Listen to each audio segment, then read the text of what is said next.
Disclaimer, the quality of this video will not match the quality of this list. In a world where pixels paint dreams and controllers become conduits to new realities, one question echoes through time. What are the greatest games ever made? Hadouken! For decades, the gaming industry has captivated hearts, challenged minds, and shaped the very fabric of our culture. Armed with a lifetime of experiences, I have taken on the daunting task of curating a list that represents not only the popular consensus, but the games that have touched my very soul. Hi. As the countdown unfolds, prepare to relive the nostalgia, celebrate the triumphs, and discover hidden gems that may have slipped through the cracks of your gaming journey. Okay, let's get to the criteria of the list.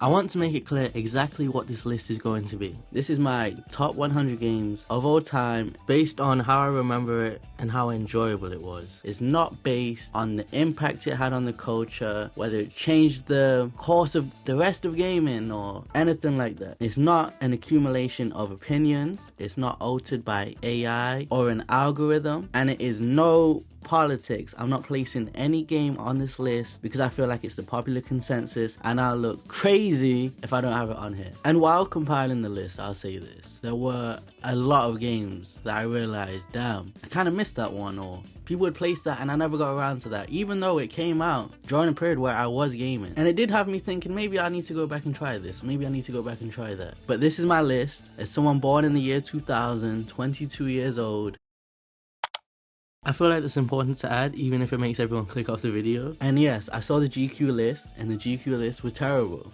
However, honestly speaking, if you thought that list was bad, you don't want to see mine. Mine's even worse than the GQ list. However, it's an authentic top 100 list. Not a top 10 list, somehow spread out into a top 100 list. No, this is my authentic, no BS, no politics list. And with that being said, let's get into it.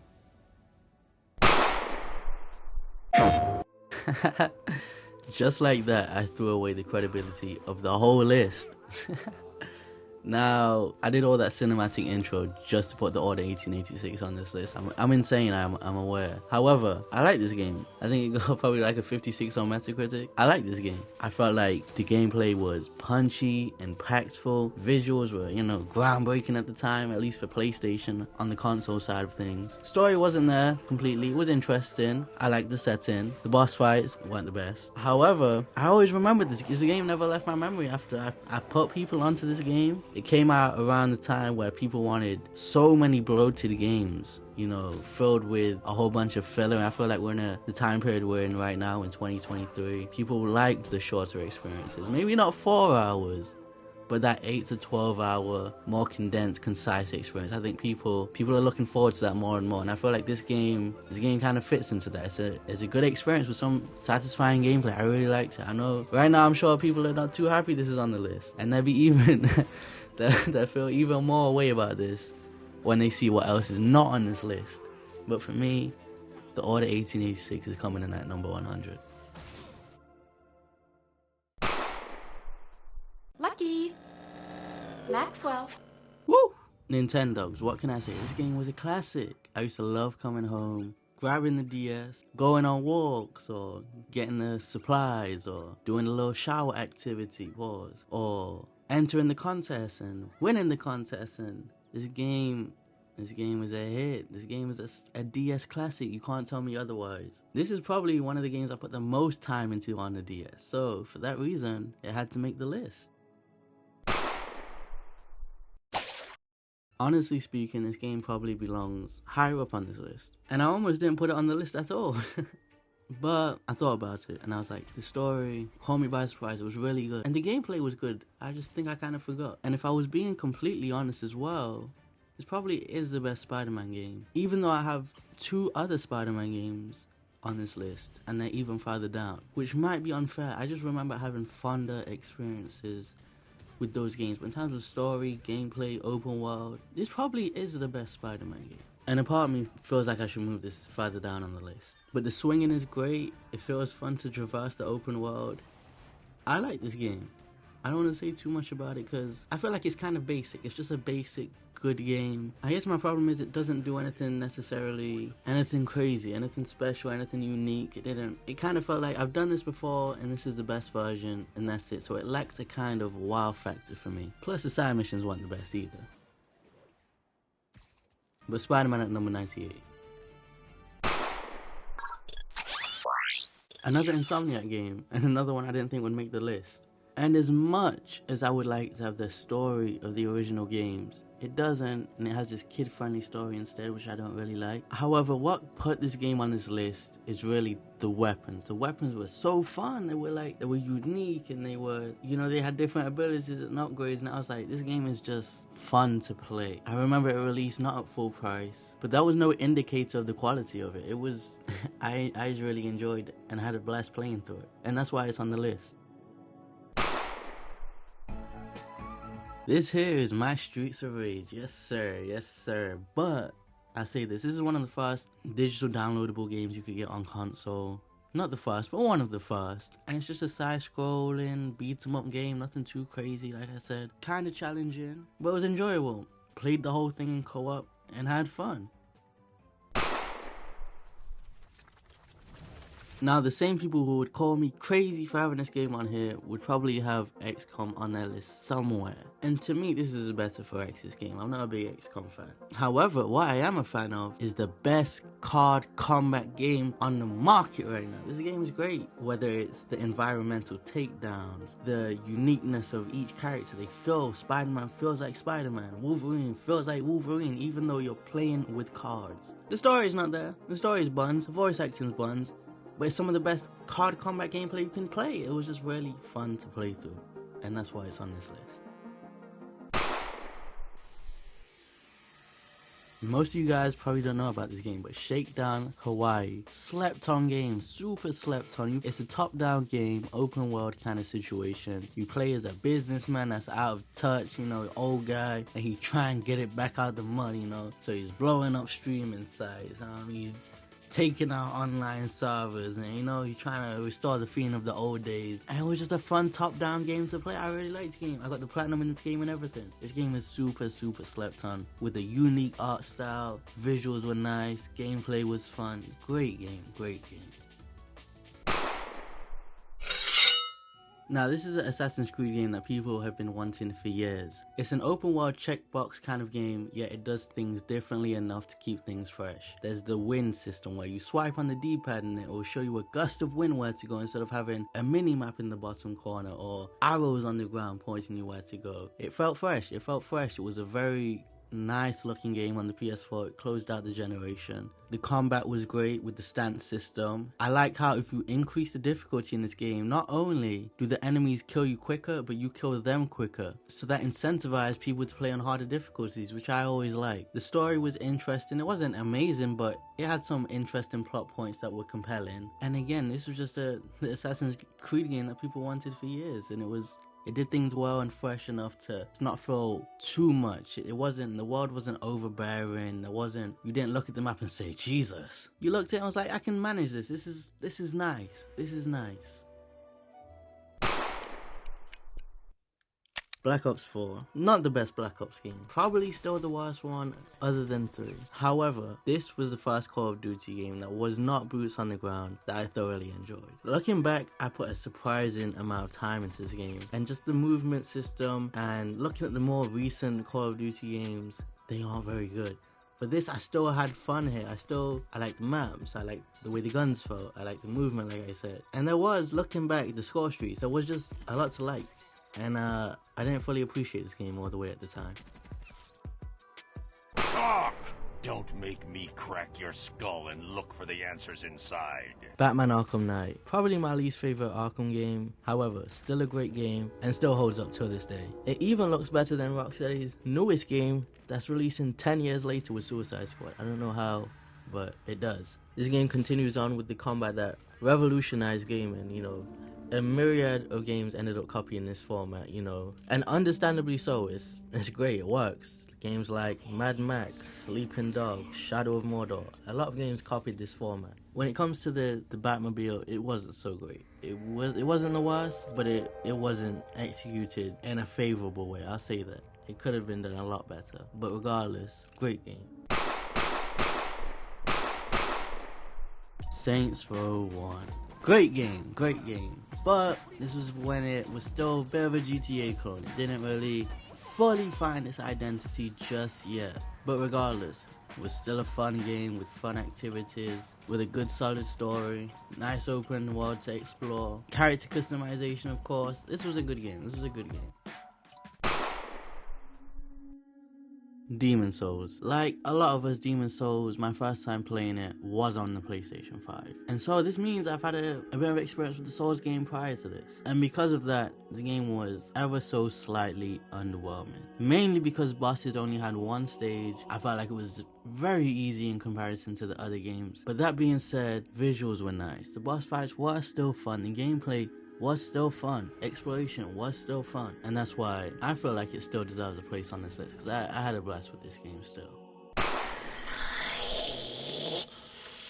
Precious! Whilst compiling this list, I realized there's one thing that can get you on this list that people might say, why is that game on here? Why is that game on here? Why is that game on here? And for me, as someone who's played games for as long as I have, I realize what stands out is unique ideas. And that's what can get you on this list. Something that separates you from the crowd. And the Nemesis system did exactly that. I never ran into the same enemy twice. I never ran into it was just, I remember being like, yo, I was confused. I was like, how did they do this? And it was just a good time. Story, I don't remember. I couldn't tell you. But the open world was made to feel alive simply because of the Nemesis system. And again, the combat influenced by Batman Arkham Knight. So it did its job. It was it was still good. And that's what I really have to say is the Nemesis system is this game.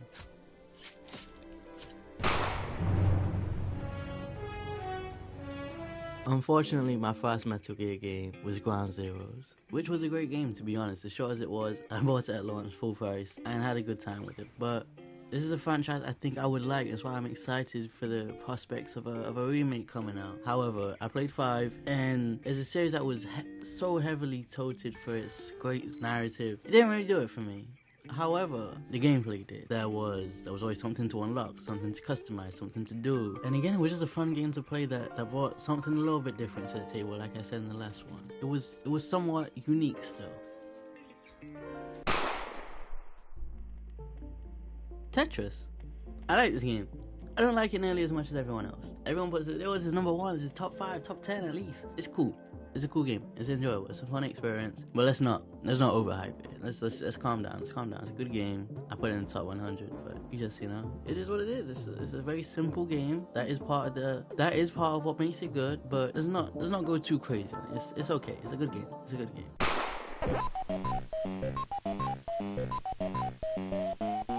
Pac-Man. I like Pac-Man more than I like Tetris. But again, it's a cool game. I enjoy playing it, but I don't rate it as highly as everyone else. But still deserved a place on the list. Who's the winner? Oh, yeah, that's right. It's us! Halo 3. This is the only Halo game that I completed. I played it, the entire thing, start to finish, at a friend's house, playing co-op. And it was just fun. It was just, using the needler, working through missions, just co-op with my buddy. Like, it was a good time. It was a fun time, but solid mission structure. It was just a good co-op experience for me. And it was the only Halo game that I've ever beat. Pokemon Diamond and Pearl. I played Diamond, but solid game. It was. I don't really like the Pokemon games because they're very basic, very simplistic. I don't really like that. But I did put countless hours into that game when I was younger on the DS. And so because of that, I felt like I couldn't deny it a place on this list because there was obviously something there for me. Vice City Stories.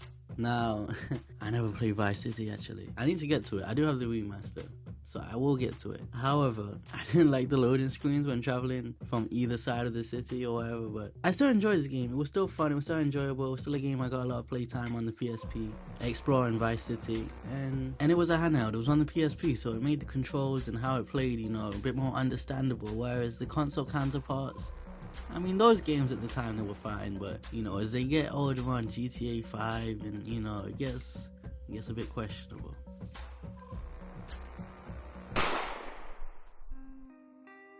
Liberty City Stories. I like this one more than Vice City Stories. And yeah, I just like the GTA 3 map.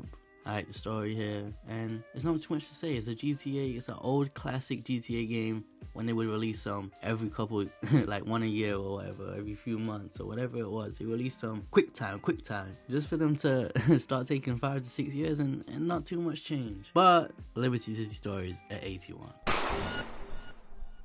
Cyberpunk 2077. Now, fortunately for me, I could hold off. I decided to wait. And so by the time I got to it, all the kinks, all the bugs, everything was smooth sailing by the time I got to it. There was updates to the gameplay. You know, it was working smoothly. I played on PS5 and I enjoyed it. I enjoyed the character customization, even if you couldn't see a character a majority of the game. I enjoyed the moment-to-moment gameplay quite a bit. I enjoyed the city. I enjoyed the story. I enjoyed this game. I enjoyed the side missions. I eventually got the platinum. There was a lot to like about this game. I really did enjoy it. Fortnite. Now, another game on the list that revolutionized things. They introduced the Battle Pass. Everybody copied that. They not introduced, but they helped popularize the Battle Royale genre. And the game's not perfect, but it's not bad. It gets a bad rap because of how popular it is and how big it is. But if you play it, you can see why people would like it. It's very simple. It's very basic, but the constant updates it keeps the game fresh. There's always some new content to look forward to. It doesn't get too stale too quick. I enjoy the no build mode. They're always staying relevant in pop culture with new skins and new events, and there's always something there. And the core gameplay that's there, while simple, is boosted by everything that I mentioned, and that's why it deserved a place on this list. Don't make me angry. You wouldn't like me when I'm angry. The Hulk on PS2, man, that was a good game. It made you feel like the Hulk. I enjoyed charging my jump and throwing things around. And it was just another one of those PS2 superhero games that hit the spot at the time. It was a great game. And in the year we're in now, 2023, where we get all of these superhero movies and all these superhero shows, and they're kind of mid, and they're not of a high quality, really. We don't really get superhero games like we used to back then. We might get a Spider-Man every now and then. We might get a Batman every now and then. It's been years since we received a Batman game. But it'd be nice if they started bringing these kind of games back. We don't get the Supermans, the Hulks, the Spider-Man, you know, on a constant basis like we really used to.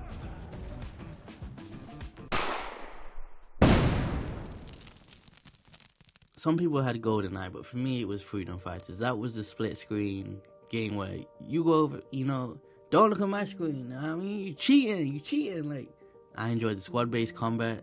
I enjoyed the split screen versus mode. Even if people were cheating all the time looking at my screen, this was I never really got into 007 and the GoldenEye games or anything like that. This was that for me. I really enjoyed Freedom Fighters. Probably one of IO's best games. Them Hitman games, I don't know. Tekken Tag Team. Now, I know where Tekken 4 places in the community. I know it's more. I get to Tekken 4, but Tekken Tag Team, I'm not sure how it places too much within the fighting game community. If people really liked it, if people didn't really like it. But I liked it. I liked it a whole lot. Again, just one of those multiplayer games I'd play. People come over or just play family members, and I'm on that Tekken Tag. I'm nice with it. And Tekken Tag was just an enjoyable experience. You know, you get to pick a multiple characters. Let's go at it. So, Tekken Tag, I enjoyed it. Theme Park DS. Now, this is my roller coaster tycoon growing up, man. I like simulation games. I like where you build this up and do this and set this up and set this price and where do you want to place this and which order you want to place it, which one do you want to place first, how do you want to invest this. I like those type of games, and so that's why I really like Theme Park DS. A lot of these games I mentioned is just very simple, very basic. It's not the craziest, it's not the most complex game. It's just good core gameplay loop or system, and that's what this was. Just build your own theme park and have at it. Great game, love it to death. TMNT Mutant Melee. Now, for me, this was my Smash Brothers. My friend, he had Smash Brothers on GameCube. He'd always want to play it. I'd play it, I'd be like, yo, turn this off. I don't like this. But for me, I know it might sound crazy, but for me, this was the, I guess, kind of side-scrolling kind of beat 'em up game that I liked. You know, playing as the Turtles, loved it, great game. I'm mixing people up. I just enjoyed this game. This is sorry to the Smash Brothers fans, man. The Evil Within. The Evil Within. Now, people might say I'm crazy for putting this game on here, but this is my first experience with a Resident Evil game. Now, I know it's not Resident Evil, but this is my first experience with it. Eventually, I went back and played them with the remasters, and I enjoyed them, and I think they're better than this game here, and they're higher up on this list.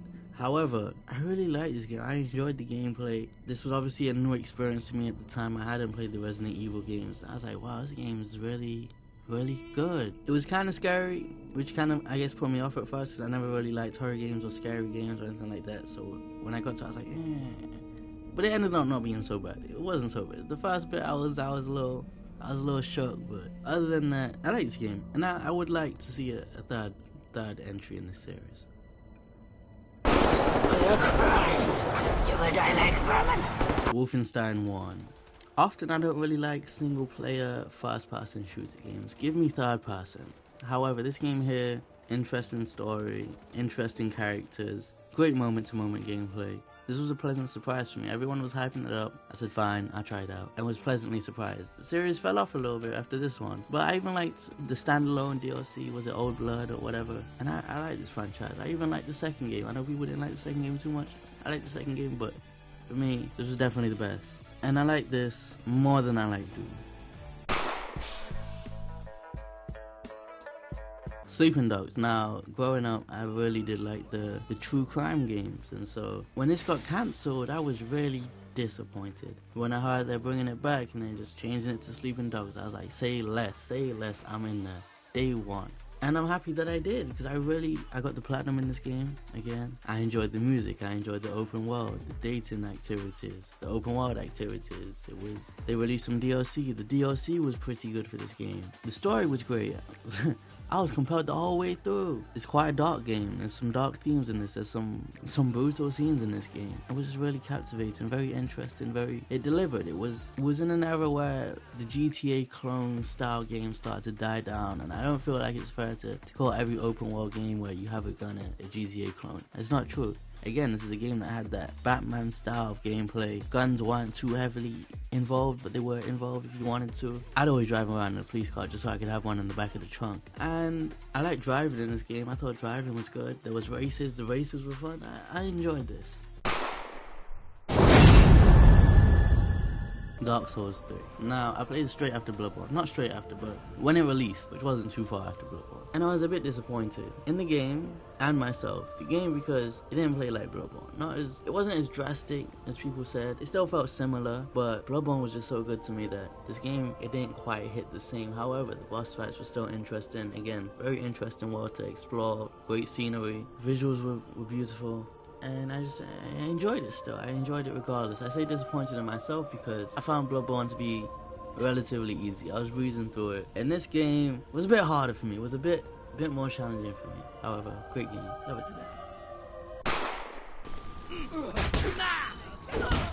The Ultimate Spider-Man. Again, probably not as good as Spider-Man 2018. However, as I have fond memories, I enjoy racing the Human Torch or playing as Venom. I just have fond memories of this game. Again, swinging was fun. It was a good Spider-Man game. It was a solid Spider-Man game. I had to put it on the list. And not to mention, the comic book art style was just woo!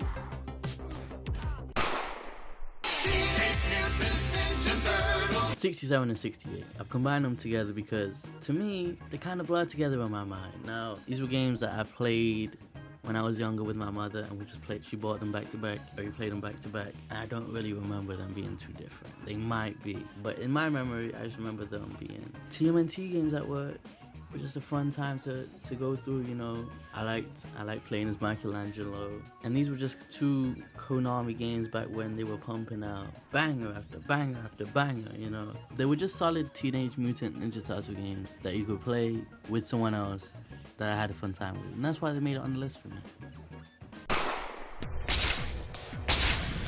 Spider-Man 2. I can't remember if the swinging is better in this game than it is in 2018. It might be. I'm not sure. I can't remember. But again, I just have fun memories of this game. The boss fights that were in this game, and it was my first time. I was a big Spider-Man fan at the time, so I was like, yo, this game's crazy. This game's great. Then it was a good. This probably is a nostalgia pick. It's probably the only nostalgia pick on this list, the Spider-Man games. However, I'm gonna make an exception. I'm gonna make an exception for Spider-Man 2 because it deserves an exception. Battlefield 1.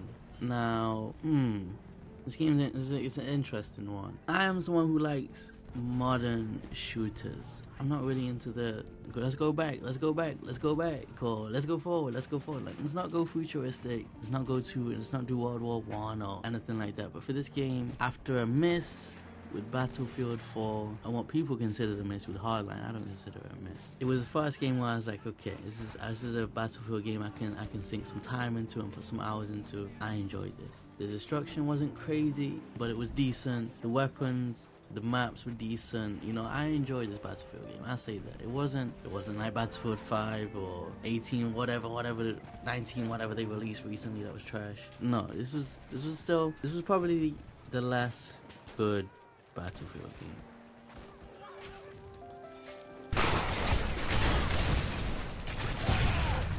Modern Warfare 3. My 360, like everybody else's, caught Red Ring of Death, but I had a hacked Nintendo Wii, and so I just went and bought a Pro Controller and played Modern Warfare 3 and cleaned everyone up using motion control. So while you guys thought the game sucked playing it wherever you played it, I was having a blast on the Wii. And people say it's the worst Modern Warfare 2. I like this game a bit more than Modern Warfare 2. I don't know what it was. I played Modern Warfare 2 on the Wii because I had the modded Wii. So, you know, maybe my experience with the Modern Warfare series is a little bit tinted compared to everyone else's. I'm surprised I could play online with a modded Wii looking back. But I did, and I had a good time. And I enjoyed this game. I enjoyed the score streaks. I enjoyed the maps. I feel like people were kind of running around back then. You know, it wasn't so campy. You know, the culture wasn't as bad as it is now. And I had fun with Modern Warfare 3.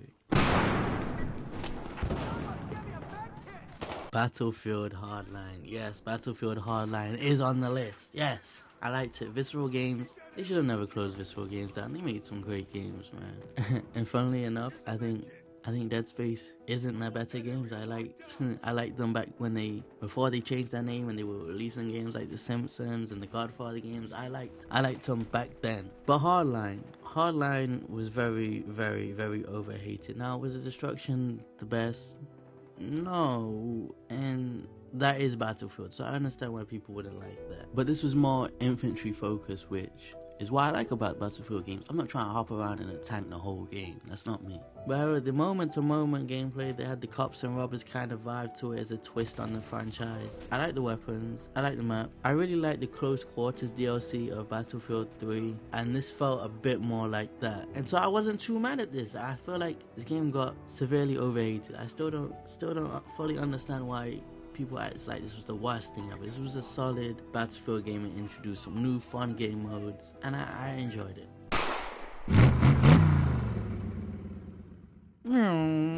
Now, Forza, I enjoyed this Forza. I remember I used to watch a YouTuber, when I was super young, he used to play Minecraft, and then all of a sudden he uploaded Forza. I'm like, yo, what is this? Yo, go back to Minecraft. And I clicked on it. I was like, yo, this game's kind of fire. This game was really good. I tried it for myself. And it was. This was the first racing game I really enjoyed. That wasn't a kart racing game, of course. And this was when the franchise was fresh. You know, it wasn't overdone at the time. It wasn't an annual... I mean, I guess they flipped between Forza and Motorsport and Horizon, but you know what I'm saying. It was still a fresh, new idea at the time. And I was like, yo, this is a good time. This is a good time.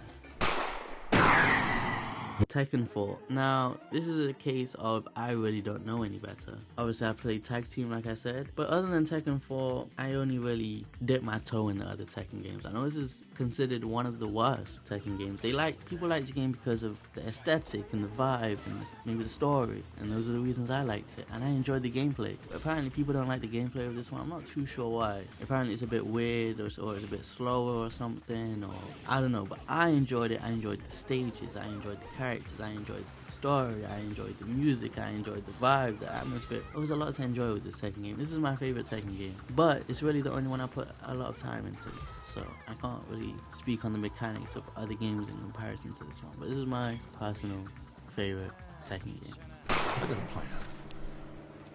This is a good one. Red Dead Redemption 2. Now I'm surprised I put this on here, and so high up. 60 is quite high on the list. However, I almost dropped this game again. I wasn't getting to why I like it, but I almost dropped this game. I got to maybe chapter 4, I believe, and people were like, yo, it's where it picks up. But I was like, yo, I've played enough. I don't like this gameplay.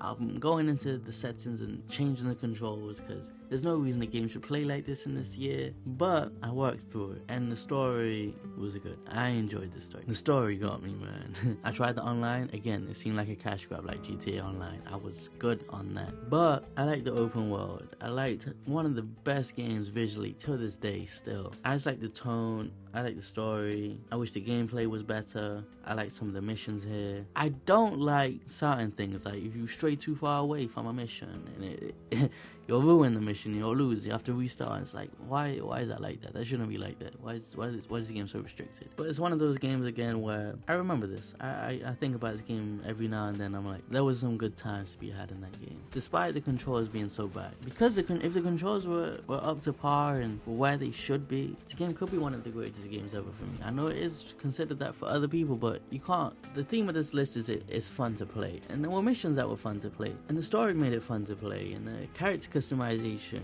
get my beard shaped up every night, you know, when it start, I'm looking crazy out here, let me go to the barber. That was fun to be had, but moment to moment, severely lacking, and I could never fully enjoy it all the way like I'd like to. And for that, I can't put it in the top 50, but I put it in the top 100.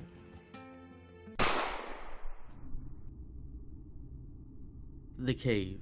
Now, people probably don't remember this game. I don't remember who told me about this game, but I remember playing it on PS3, and it's just a side-scrolling game, but I remember I liked the humor, I liked the characters, and this was just a game that I was thinking, what games from the PS3 really stood out to me? And this was one of them. It had this narrator aspect for it where, you know, I enjoyed it. I'd recommend, I'm not sure if the game's on PC, I'm sure it is. If it is, I'd recommend this game because I feel like it's another sleeper hit.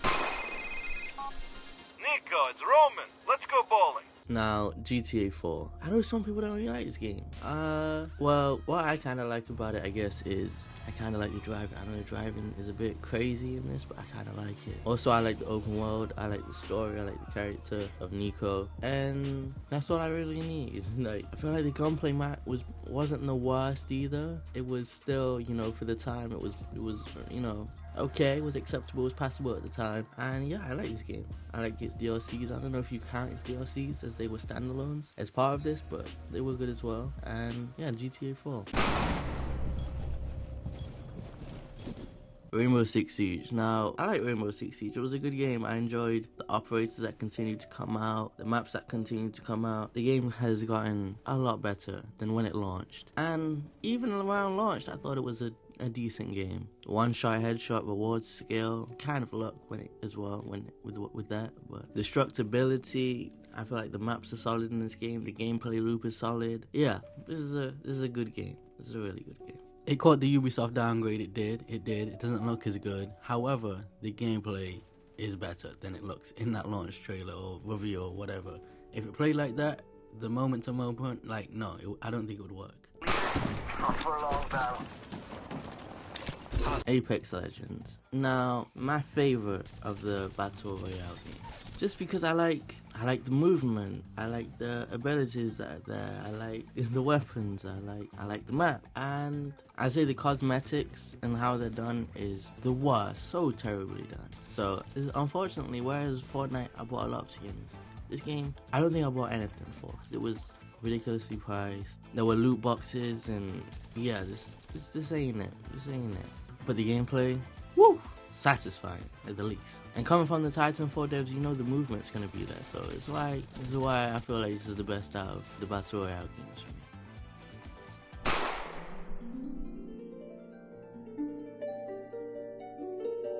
Zelda Ocarina of Time. Some people are probably wondering why is this so high up on the list. It's for one reason. And it's a reason I considered not even putting this game on the list. I never beat this game.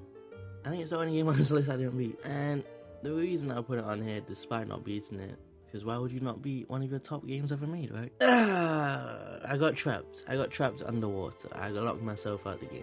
And I was like, yo, I can't restart, no, like all over, but what's working? And so I never finished it, man. What can I say? But playing it was my first Zelda game, and I was like, wow, this game's great. I've been asleep this whole time. Uncharted 3. Now, I don't think it's as bad as people say it is. I feel like this game and Uncharted 2 are kind of the same. Yeah, I don't know why this game gets so much hate. It's an Uncharted game. It's the same thing. Which is why Uncharted 2 is next. I feel like it's slightly better, but not greatly. I feel like I played these games 1, 2, and 3 back to back in the collection, and 2 and 3 had more set pieces, but I felt like the games were essentially the same. And yeah, just gameplay, a cover shooter with, you know, some fast movement, you know, the witty characters. I don't think Nathan Drake's is as great of a character as everyone else. I like Sully and whatever. It's just a fun, light-hearted cover shooter with some of the best set pieces in games. That's what it is. Uncharted 1. Yes, I put it above the other two. Crazy, I know. I don't care. Something about this game, I think it's just the lightheartedness, you know, the simplicity of this game. It doesn't, I don't know, this game, I played them back to back, 1, 2, and then 3. And for me, you know, there was no nostalgia there. There's no, I wait 3 years for the next game. I wait 3 years for the next. No, I played them back to back. And this one just had the most charm, I feel like. I don't know what it is, but I really like this one. I feel like the series, I feel like 2 and 3 are slightly overrated, especially 4. 4 is not on this list. I do not like Uncharted 4. But Uncharted 1 above 1 and 2. Yes, sir. And purpose is made clear.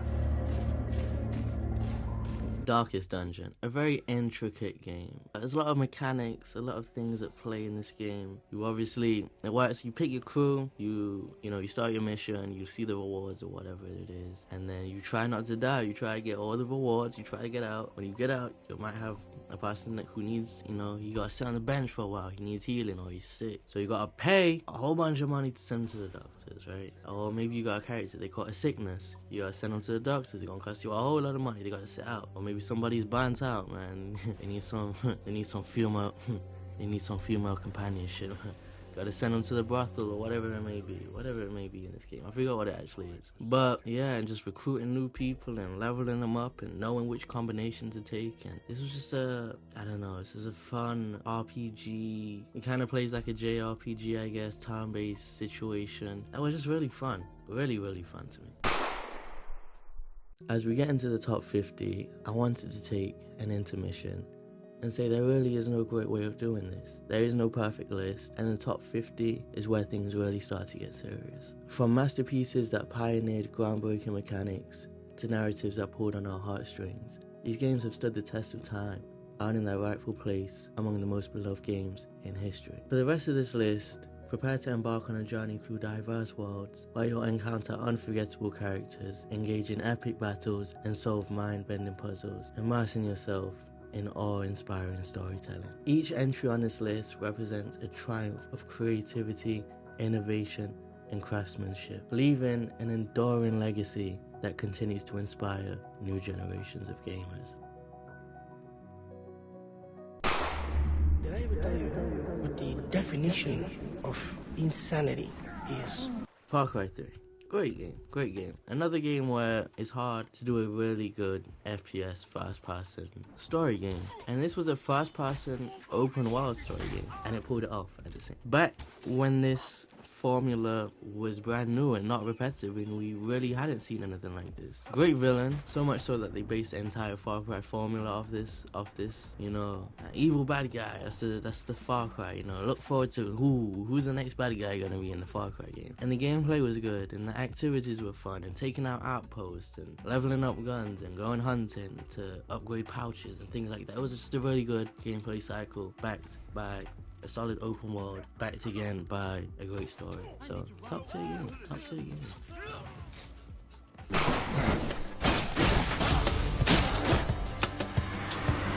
Great game. Short game.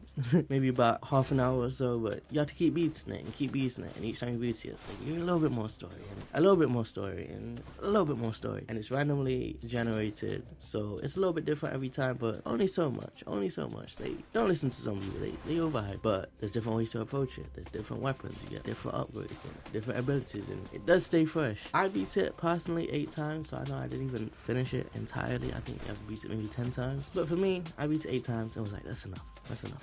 I enjoyed this game pretty much. And yeah, this is it's just an addictive game, man. You know, clearing the rooms, trying to not get hit, knowing which upgrades to take, having your favorite gods to pick powers from. And do I go with the more health room, or do I go for the Zeus room? Or great game, another great game on this list. Cuphead, great game. Great game, great game. Very challenging, however. I'm not sure if I'd struggle so much playing it now, but when I played it at the time, I struggled a little bit. I won't lie. Artistically, great art style. You know, themes, the atmosphere, that retro, old-fashioned, racist cartoon kind of look it's got to it. Fire, straight heat. I need to get around to the DLC for this game, to be honest. I bought it and never played it. Because who releases a DLC like 4 or 5 years later? That's crazy. But yeah, just unique bosses, side-scrolling game, you know. It had to be on the list somewhere, right? Top 50. Hitman Go. Now, this grid-based puzzle game is a masterpiece. I don't care. People said I was crazy for putting this on the list, but it deserves its spot here. The carefully crafted boards. Whew, they're just, the level design is crazy, and the way they're lit, the way it still feels like a Hitman game. Just everything about this game lands for me. This is a challenging, thought-provoking puzzle game that loves to introduce new mechanics that keeps it fresh. I like the way the game looks. I just like the game. Woo! This game was good. This game was really, really, really good.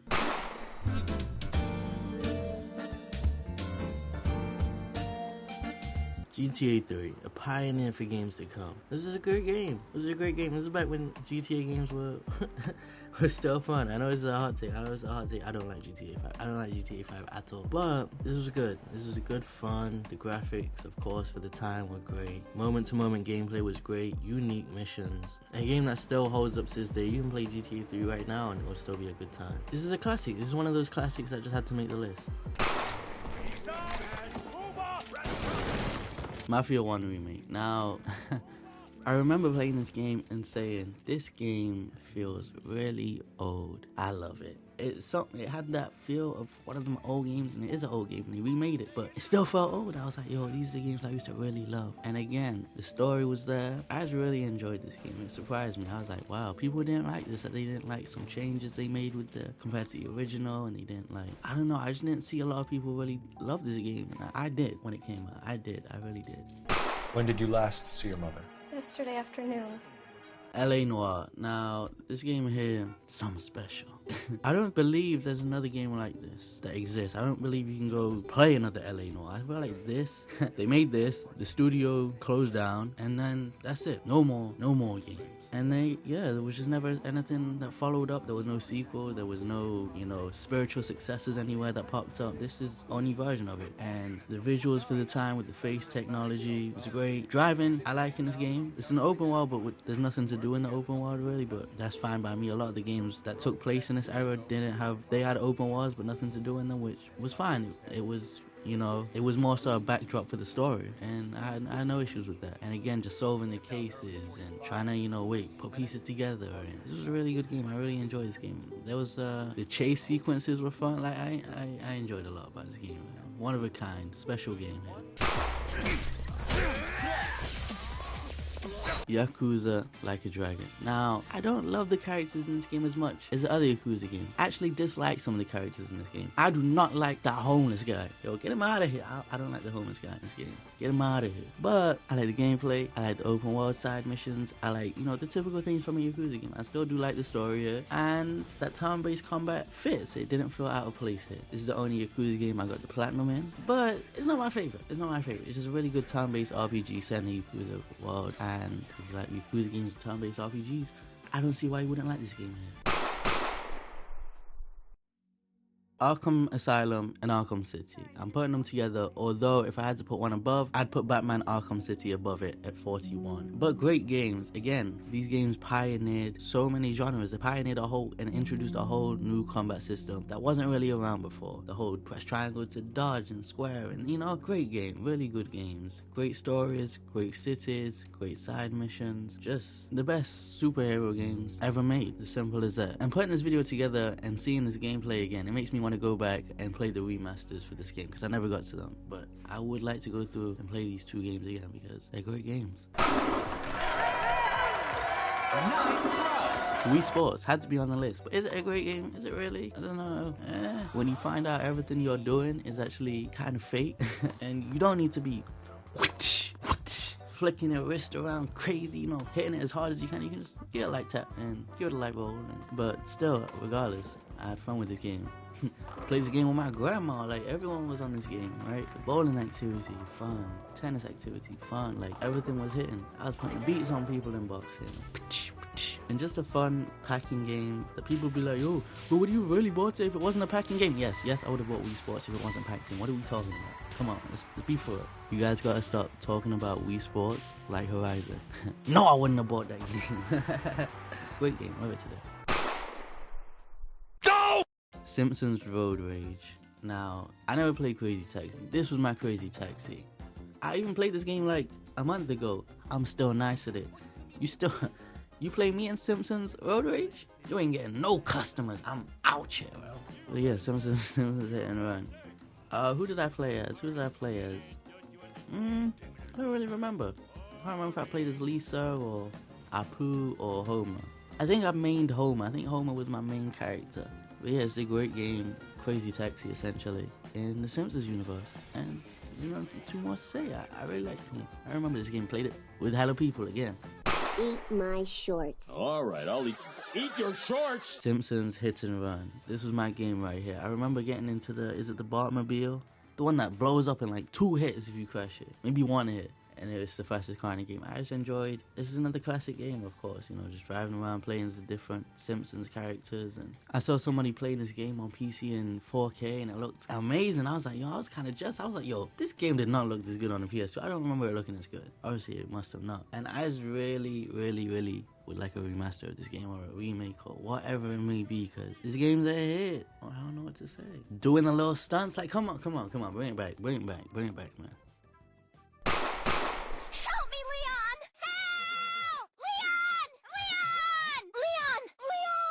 Resident Evil 2 and Resident Evil 4 at 37 and 36. Now, again, I told you earlier, this was my first time experiencing both Resident Evil games. 2 was really good. I was like, wow, I've been missing out. I really enjoyed the systems of, you know, you shoot somebody, you can see where you shot them, and it was just a short, concise, fun experience that was like, okay, I played Evil Within, I enjoyed that, and this just takes it to that next level. Visuals, top tier. Gameplay, top tier. Story, bit confusing. I was kind of know what's going on now, but only because I looked at videos on YouTube explaining the whole story. So Resident Evil 2, I put it at 36. Resident Evil 2, I put it at 37. Resident Evil 4, which recently just came out, is even better. Way better. I enjoy this one a lot more. Just the upgrade systems and Resident Evil 4 really felt like a game. It didn't take itself too seriously. Yeah, it was still something serious, you know?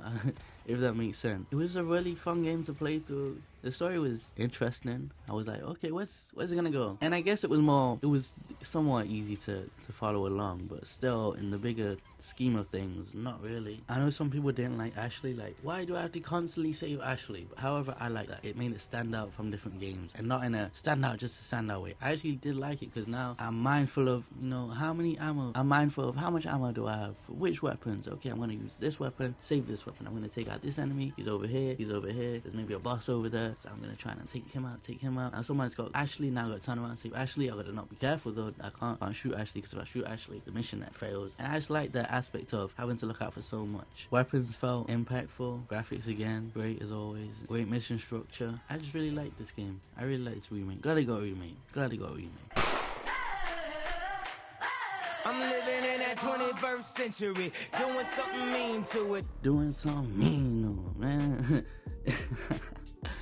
Hey, Saints Row 3 at 35. It had to be done. I know, yo, you crazy. You guys about GTA 4, GTA 3, Vice City Stories, Liberty City Stories. Like, yes, I do. Yes, I do. Yes, I like this game. Now, while the activities here aren't as fun as Saints Row 2, activities are still fun. Driving is still fun. Gameplay, moment-to-moment gameplay was still fun. Taking over the city was still fun. The story, not the best, but still interesting, still enjoyable, still compelling. Missions were fun. They were, this is when it started to take itself less seriously, but there was still an aspect of seriousness there. They still had the gang aspect there. And this was a great game. I liked this game. I played the remaster, and that was still good. It still holds up. I got the platinum in that game. The character customization here is great. My character was thick. You know how I get down. The car customization, the weapon customization, the upgrades, everything. This is just a fun. This is better than the GTA games to me. I don't know what to tell you. The Wolf Among Us, a great story game, Telltale, so not too much on the gameplay side, but an amazing story, so amazing that I had to include it on the list somehow. So that isn't too much to say other than The Wolf Among Us is a top 3 Telltale game of all time. Sifu, great game. Something that came out last year and feels fresh, original, unique. I love the art style, I love the sound effects. Oh, wooking? I can't make the sound effect, but that counter sound effect is woo. Gets me touching the table each time, if you know what I'm saying. But it's just satisfying to play. Challenging game. I've not tried that easy mode they have. If you play it on the easy mode, I have no words for you. Okay? If you play it in the hard mode, I don't want no smoke with you, because I heard they added a hard mode too. I don't want no smoke with you if you're playing on that hard mode, because I had a difficult time at launch playing at the basic standard mode. This is the first game in a while to challenge me. I was like, damn, you'll get your ass beat in this game. You'll get your ass beat in this game for sure. But it's fun, it's satisfying, it's not impossible to overcome. You'll get it. Keep playing it. You'll get it eventually. And just a satisfying combat game. With a let me think how to put some sauce on it. Hold on, let me describe the Sifu art style real quick. Hold on, let me get my storytelling voice on. Hold on. Put the music on and tie me up in the headphones real quick. Hold up. Where pixels dance and dreams take form, emerges the memorizing art style of Sifu, a captivating video game that transcends the boundaries of visual storytelling. Bathed in an exquisite symphony of light and shadow, the artistry of Sifu unfolds like a masterful cinematic experience. Every frame resonates with a delicate balance between tradition and innovation, offering a homage to the aesthetics of martial art films from the golden era, while infusing it with a modern twist. As the screen awakens, an ink-washed canvas unveils, capturing the essence of an ancient East Asian painting. Bold, fluid brushstrokes breathe life into the characters and environments. The world of Sifu unfolds like a living tapestry, its environments meticulously crafted with meticulous attention to detail. Ornate, time-worn buildings stand as silent witnesses to history. Fluid animations flow seamlessly from one move to the next, capturing the raw intensity and grace of martial arts. Every punch lands with a palpable impact, accompanied by a burst of vibrant color that electrifies the screen, punctuating the kinetic energy of each counter. Tell me I ain't cooked. Let's be for real. I could have did this the whole video, but I would have been here all day. No scripts. Another 2-pack, another combo here. Black Ops 1 and Black Ops 2. My favorite Call of Duty games. Now, I put 1 over 2, so 1 would be at 31 and 2 would be at 32. And these were just great online experiences. The guns were impactful. I liked the quick time to kill. I liked the maps. I liked the visuals of it. This is when you could see how many players were online. This is when you could vote for the map. This is when you could, it's when character customization wasn't behind a paywall. This is when menus were very simple and very easy to navigate. It was just a list. Here's single player. Here's multiplayer. Okay, you want to go into the multiplayer menu? Okay, cool. Now, here's another list. Which mode? Ranked. Single player. Not ranked. Here's a list of which modes. And, it was simpler times and just better times overall. And the single player, I didn't really dive too deep into those single players. I think I beat both of them. That's the thing. I do think I beat them. I just don't remember them. Because when I think of these games, I only think of the online. I think about how the weapons looked and how great games. Not too much to say. They're just Call of Duty games. the typical 3-lane structure kind of maps that should watch to this day, but for some reason they want to mix things up. This is the best GTA game. It is. It is. For me, it is anyway. Just, you know, you would have thought I was El Chapo with my weight. I was moving back and forth. That's all I did. I beat the game, enjoyed the story from what I remember. But, you know, mini games, little activities, filling up the Molotov cocktails, searching through trash, you know, might find a condom every now and then. But yeah, I drive from one side of the city to get the best price, all the way to the other, and I'd have a little bit of this side, have a little bit of A, a little bit of B, a little bit of C on me. That was just my favorite aspect to this entire game. I mean, I guess there wasn't really too much to spend money on, so I'm not sure what I was doing it for, but it was enjoyable. I'd go re-up, and then let's put it over here, let's put it over here, and oh, it's a setup. I ain't gonna lie, I'm exposing myself. Sometimes it'd be a setup, and they'd get me. Let's run that old save back, you know?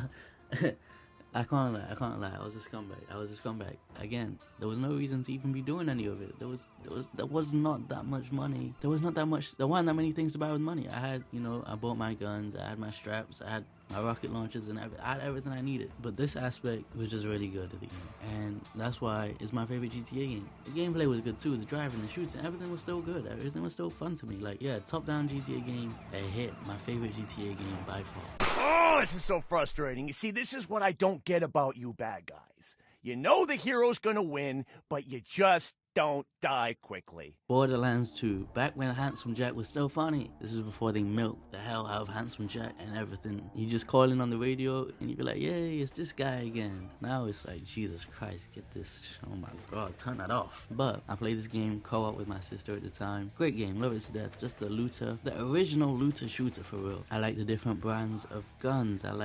I thought the game was funny. I liked, you know, maybe I give Tiny Tina's Wonderland a chance because I heard it's a good game, but Borderlands 3, I wasn't feeling it too heavy. The pre-sequel, wasn't feeling it too heavy. But Borderlands 2, the cell-shaded visuals were just hitting, the gameplay was hitting, boss fights hitting. Why did they make the keys so stingy? I forgot what they were called, but they were stingy where, was it Roxy? Holy, whoever, you know who I'm talking about, the one in the pink outfit? Woo, woo.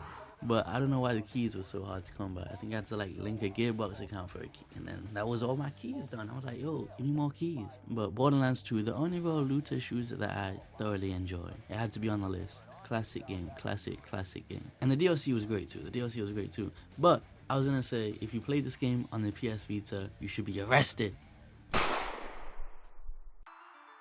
Can't tell me otherwise.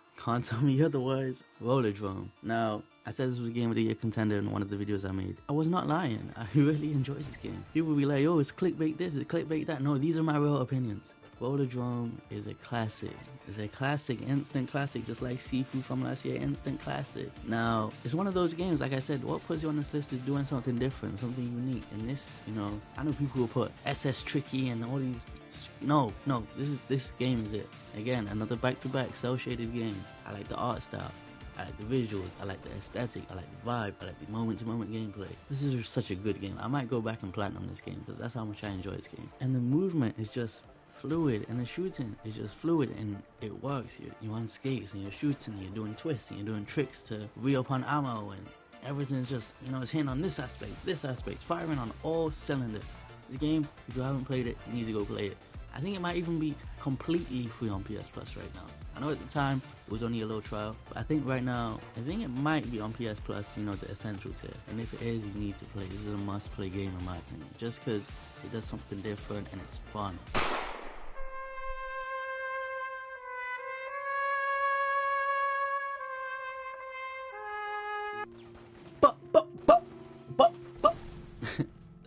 That was me taking over them rackets in that game. Godfather. Now, I really enjoyed this game. It's the same story as the Godfather basically, but with this random character inserted in there. And you can create your own character, and I just enjoy games like this, man, where you're taking over stores, and then you're clearing out enemy houses, and, you know, I remember I used to be so shocked to take out an enemy house. I was like, yo, they deep in there, yo, I was like Blueface, I might need an extra never mind. But Godfather, I enjoyed the shooting. I enjoyed beating people down to extort them. I enjoyed the shooting, the driving. Like I said, it was a great game. You know, it's a take on the Godfather story from a different perspective. Like, you're the one that puts the horse in the bed. And I just really enjoyed these types of games. This country, you've got to make the money first. Then when you get the money, you get the power. Then when you get the power, then you get the woman. Scarface.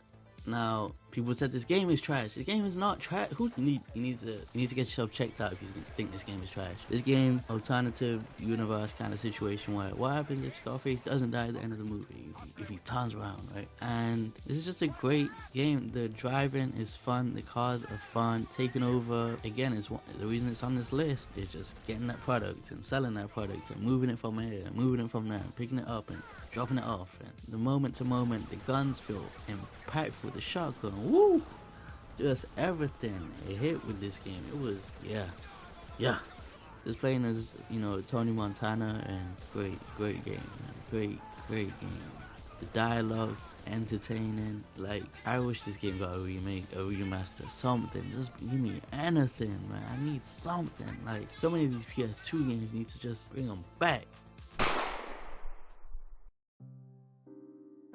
Mafia 2, great game. Vito, woo, great game, man. Again, the driving, the shooting, the story, the fired on all cylinders for me. I really thoroughly enjoyed this game. This is another game I got the platinum in. The collectibles, woo. Hey yo, I had to pull it out 1 or 2 times. Pause. Hey yo, some of them collectibles was too fire. I can't lie. Some of them collectibles, sheesh. It had me so tight because I never played the original Mafia game. So when I got Mafia 1, the remake, and I was collecting newspapers, yo, bring back these types of collectibles for Mafia 2. These joints, I wanted to find them. I didn't want Nathan Drake's pocket lint or a lost gem or... This is better than an audio log. Do not contribute to the story. Show me some ass. The Witcher 3. People love to say this game's combat is terrible and it's the worst and it's awful. I never really had an issue with it. I kind of liked it at the time. And yeah, just a vast, long, open world experience that felt meaningful. It didn't feel like it was filled up with filler and bloat. It was a long, big game, pause, that felt it was worth it. It didn't feel like they were, yo, hey, we need some busy work over here. Great DLCs for this game as well. Blood and Wine, great. Story was good. Combat was good. Customization was good. Upgrades, everything you need was here. Side missions here. Like, the detail of the open world, the environments, like, it's nothing. I can't really say too much bad about this game. I might even revisit this game when I have time because this game's a big game. Like, I was in a big game. But the game that put CD Projekt Red on the map just for them to fall off on the on the next game. I don't know why you guys put them on a pedestal off of one game when you didn't even play the first 2. I didn't play the first 2, but I wasn't capping from. I like they made a great game. Let's see what they do next. And I like the next game, just not at launch.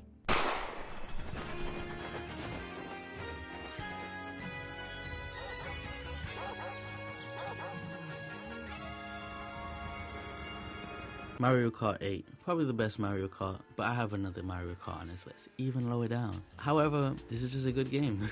Like, it's a Mario Kart. It's sold, however, tens of millions at this point. I played it on the Wii U, and then I played it on the Switch. Because, yeah, I had a Wii U, unfortunately. But, again, the maps, the karts, they brought some old maps back.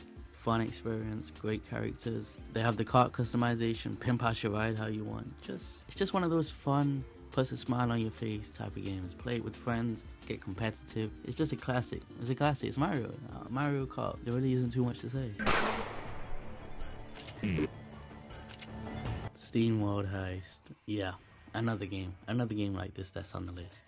I don't care. This is a great turn-based, side-scrolling XCOM kind of game, I guess you'd say. And the visuals, great. The unique abilities of the characters, great. You don't understand how bad I want a sequel to this game. This is my favorite Steam World. Get Quest out of here. Get Dig out of here. Give me another Steam World Heist. It's the best. It doesn't... Whew, I could talk about this game all day. Shooting the hats off. Give me that. Like, this is another one of those games. If you have not played it, you should play it. Yeah, it's good or it's okay. But top 25? Like, really? It's not even a top 100. Yes, it is. Yes, it is. It's top 100. Yes, top 25 too. I just love this game, man. Man, great game. Can't get enough of it. Oh no! Dun, dun, dun, This is my favorite Mario game. Yeah, Mario 3 is cool. You know, it's alright. It does its thing. You know, it was an enjoyable game for its time. But Mario Maker, you can remake Mario 3 in Mario Maker. Now, 2 is a better one. But I didn't put any time into 2, so I can't really say. Mario Maker 1, I was going crazy with it. People thought I worked for Nintendo, the missions I was putting out. And that's why I like it, because I was making my own levels that were super fun. I was playing other people's levels that were super fun. Why would I put another Mario game on this list when Mario Maker exists? This is the best Mario Maker. You can make any Mario. You can make a bad Mario game. You can make a good Mario game. You can make better Mario games than the Nintendo developers. Mario Maker is the best Mario game. Let's take bias out of it. Let's take nostalgia out of it. Let's use some common sense here. Why would I put another game on this list other than Mario Maker? Let's be for real. This is the best Mario game in 2023.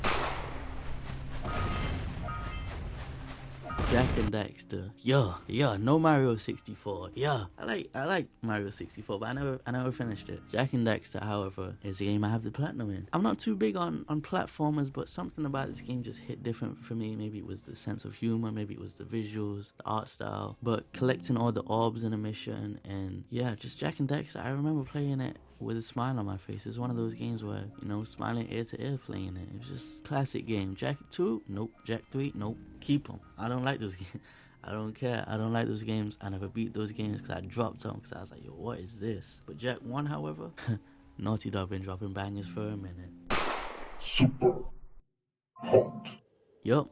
Super hot. Yup. Another one on the list. I don't care. Super hot is a great game. Another innovation in the culture. Now, time only moves when you move. I like how enemies shatter into pieces. You gotta be careful. It's just such a great game. I wish I made another one that wasn't in VR, because I'm not trying to get a VR headset just to play Super Hot 2. However, when I do eventually play VR 2, Super Hot will be the first game I go to, because Super Hot is such an incredible game. It's another short experience, but just I never played anything like this before. It's another game. If you look at some of the games, people will be like, yo, you're crazy for this. Try find me another game like. And just because something's different doesn't make it good. No, but these games are different and they're also good. So Super Hot, that moment-to-moment gameplay, that turning around and there's someone there, I gotta throw the pistol or throw the knife or throw the vase or whatever it may be. This was a great game.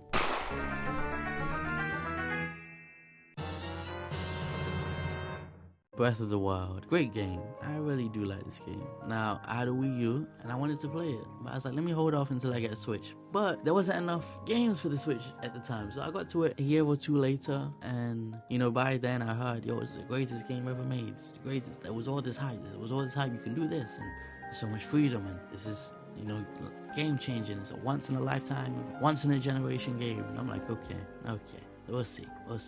And I got to it, and I was like, yeah.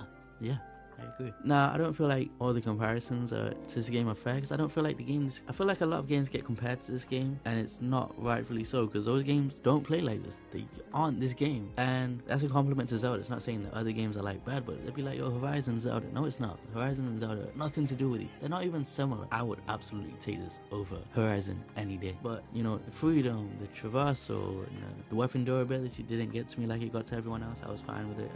I didn't really think anything of it. Obviously, you got the classic sound effects. I can't make the sound effect, but it was just a really fun game to play. I need to get to Breath of the Wild 2. That would probably be on this list. Yakuza, like Lost Judgment and Judgment would probably be on this list, but I can't put games I'm currently playing through on the list, so I had to leave them off. But Breath of the Wild, it just was something fresh. It was something new. Like, it was one of them games where you can just get lost in it, you know, play it, smile on your face. Again, what more can you ask for? And one more thing, just the physics and the nature of, you know, it's cold, so you need to go and get some better clothes or hold a torch, and, you know, just the whole aspect of, if you think about it, you can do it. If you cut this tree down, you can cross over this, you know, this cave or whatever it may be, like this gap, you know, just things like that made it satisfying. You know, you play it, you're like, holy, I'm the smartest guy alive right now. Like, can't believe I just thought of that. And it was a great game for those reasons.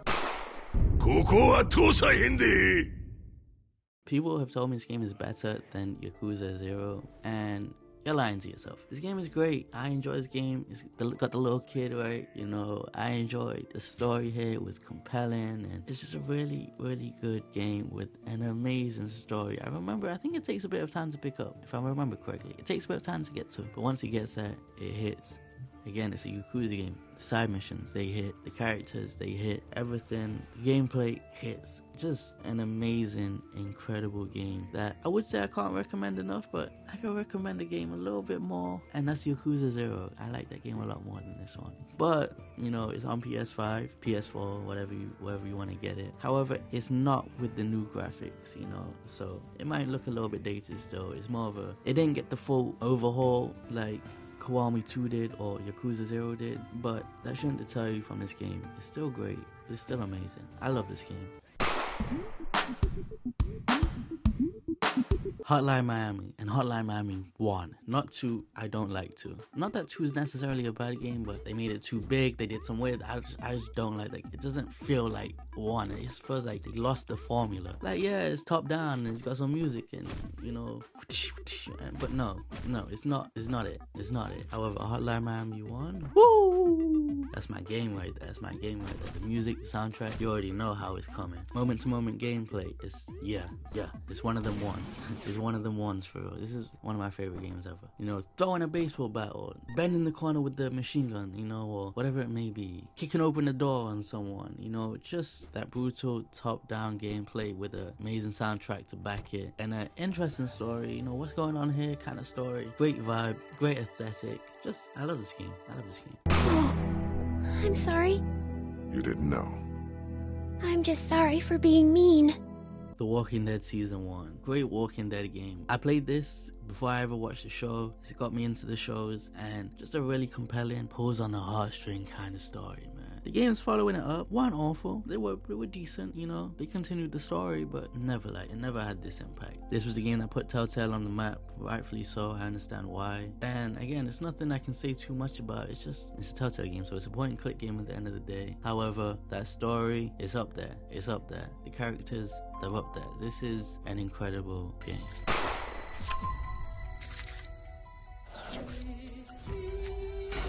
Yu-Gi-Oh! Now, which Yu-Gi-Oh? This is the problem with card games. I could give you a card game from the PSP and be like, yeah, I enjoy this Yu-Gi-Oh! But then, if I was to play it now, yo, where are my cards? Where's Lightning Storm? Where's, you know, not Lightning Storm, but Lightning Storm. You know, where's my Max C? Where's my Ash Blossom? Like, let's be for real. I can't go back to those games now. No. So I have to put Master Duel on here. Unfortunately, I hate it. But Master Duel is the best Yu-Gi-Oh! Game because it's the most updated Yu-Gi-Oh! Game. So it has the best cards. It is what it is. I'm sitting on a 7.5 thousand gems right now, so it's not like it's awful. And I did spend 100 on this game just to, you know, get my first few decks started. And I hate that I have to buy cards, but I'm a few months sober from buying any gems, so it can be done. It definitely can be, but I just don't like the steep prices and microtransactions and somewhat kind of a loot box aspect that this game has. But it's a great Yu-Gi-Oh! Game, I can't lie. It's a great Yu-Gi-Oh! Game, man. Stardew Valley. It's just one of those games where you can sit back and relax and enjoy it. It's like, I played Animal Crossing here and there over the years, but this was my kind of Animal Crossing for me. Stardew Valley. Peaceful, relaxing game. I'm cutting down trees, upgrading my weapons, cleaning, you know, cutting the weeds, and just, it's one of them games. I put my feet, it's just relaxing, chill vibes, man.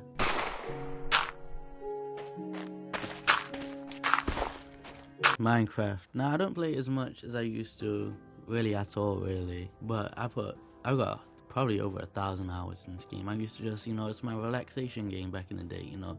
I used to love to build. I'd make cities and towns, and that was my thing. And, you know, just a really fun game. I know some people don't get the hype or the craze. You just had to be there, man. It's one of them, you had to be there. I watched YouTubers play this game. Like, I was deep into Minecraft growing up. I got a love for this game, man. The updates nowadays that the game gets, it's like, what are you doing? But I like this game, man. Mario Kart DS. Now, again, 8's better. I say that. I just have fond memories of this game. The tracks, the racing, playing on 200cc, and yeah, the mirror courses. I just really Really enjoyed. This was the game I played the most. I played it with my mother all the time. We'd play back and forth on my DS, our DS, and I'd always win because I'm just nice. It's just a great game, man. I have probably some of my favorite. You know, this is when it was still simple. You know, I wasn't gliding and flying all over the place. It was a simpler time, and I really enjoyed this game. The top 10 part of the list, the part where most people probably skip to, and the part where people see, is the game I really like on this, you know, is it here? Am I gonna see it here? Probably not. Probably not. I'm not gonna lie. But this is my top 10, and it might not be my top 10 tomorrow. I might change it around tomorrow. But I can confidently say these are 10 games I like a lot, to say the least, right? And with that being said, let's get into the top 10. Chess. Now, don't be crying. Yo, you can't put a board game on the list. Yes, I can. I'm gonna put it. It's right here. Boom. Chess. It's on the list. Number 10. I play a lot of online chess. Now, if anyone has a problem with that, they can see me in chess. Pull up in chess, and I'll clean anyone up. I'm nice at chess. I'm nice. Let's not. I'm nice. Just a classic game. Play every year I have a chess phase where, okay, let me get into chess, and I do what I do in chess. So I had to put it on the list. Classic game, tactical game, strategic game, competitive game, like everything you would want from a game is right here. Classic. Oh my god, I need a 7. I believe it's a 7. I believe it's a 7. Wow! 7! 7! 7! Insane. Fuck, let's go! Insane. 7! I could pay, Tony. I could pay, nigga. Is Kofi back in the game? Monopoly, last board game, I promise, last board game. But Monopoly on the cell phone is such a great game. I play it on MacBook through the iPad app, and it's just great. I play with auction only. Playing with auction makes it more strategic. It's not so random. You gotta know, I'm a bid on this, I'm a bid on this, I'm a bid this up, but they might stick it with me. I'm gonna choose this property because it's kind of undervalued, or I'm gonna make this property go for a bit more, or I'm gonna diversify my portfolio, go for this and go for that. And it's a lot more strategic when you play with auction only. And the mobile version of this game makes it go quick time. There's no 2-hour long games, 3-hour long games. You're gonna be in and out about 50 minutes, hour and 10 minutes, right? Love to see it. It's just a fast version of Monopoly that's still the same core fundamental Monopoly. Like, you're not sacrificing anything by playing the mobile version. And this is my favorite version of Monopoly to play. Age of Empires 2. Now, I saw some gameplay of the definitive edition. I said, man, let me build this PC. I need to play this. And I'm glad that I did. This is what became one of my favorite games ever. I didn't play it 20 years ago, but the game holds up till this day. A 20-year-old game. It's got some updates. It's got some new DLC. It's not the exact same game from 20 years ago. It's still getting updated, but this is a great game that it's just the level. I play it online. I don't play the single player, but the level of strategy that you can improvise, you know, when to go on the defense, when to go on the offense, you know, which troop should I choose? Okay, I'm gonna put an outpost right here. Okay, I can see what they're doing. They got a couple archers. Let me make some skirmishes to try and balance out and take those out. And it's a game of rock, paper, scissors with your troops. You know, they've got this beats that beats this. So making the right composition. Should I build walls? Should I put those resources elsewhere? Should I build towers? Should I go for a castle rush? Should I go for an archer rush? Should I go for a tower rush? It's just one of my favorite strategy games of all time. It had to be in the top 10 list. I put hundreds of hours into this game, and I love it to death.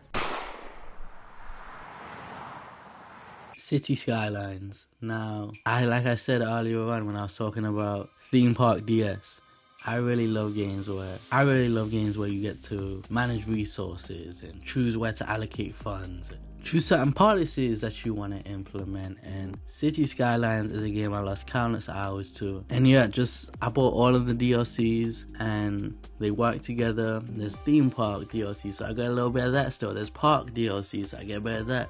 Choosing your police system, how many managing, trying to, do I build an airport? Airports are complicated as hell for me, I can't lie. But should I build this? How am I going to get people into the city? How am I going to get people out of the city? Which district should I use for work? Which district should be commercial? Which district should I house people in? Where should I put the attractions? Where should I be mindful of the traffic? Oh no, it's blocked up here. Maybe I can make another road here. Make this a one-way road, or, just a simulation just looking at the city, seeing what you've created at night, you know, and just seeing it come to life and being like, I did that, man. Trying to find new ways to grow. Maybe you want this to be the club district, or everything there is to like about this game is here. There's a lot to like about this game, and that's why it's in my top 10. It's my favorite, probably city building kind of simulation, roller coaster, whatever. Any of those games in this category, this is my favorite. Yakuza 0. Now, this game here, this is my first Yakuza game, and I was blown away. The story, the side missions, just, you know, it's got that quirkiness to it, that Japanese quirkiness to it. It's a little silly, it's a little goofy, but it's just a fun time. But don't get it confused, because the story is super serious at the same time. The side missions are a palate cleanser to the dark tone of the single player here, and this game was great. The combat, you know, it wasn't like Judgment. I'm playing Judgment right now. Judgment might be a bit better in terms of combat, but the combat did its thing. It wasn't bad, it sufficed. And just, you know, this was my first time in the, what is the world called, Chimera or something, like, I forget the name of the city, but this city is in every single Yakuza game, so I wasn't bored of this city yet. This was my first time there, and great game, man. This story was just simply incredible.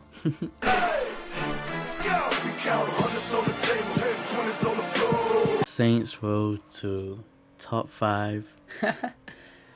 Yo, I like this game more than any GTA game for a few reasons. The side activities are infinitely better than any GTA game. I like the story here. The story was really good still. I like the character customization. I like how alive the open world felt. The NPCs had character, flavor. They just did random things. They would talk to you if you know, you can overhear conversations. The car customization, the still water, the open world that was here. Everything. Is it still port? Which one's still port and which one's still water? I get the Saints Row mixed up, but whichever one, this one was great. And this is my favorite open world GTA style game by far. The story had me captivated. The activities had me captivated. The gameplay was better than GTA. Everything about this here. I like the driving here. I like recruiting the homies. I liked, like, just top tier of open world games. It's in my top 5.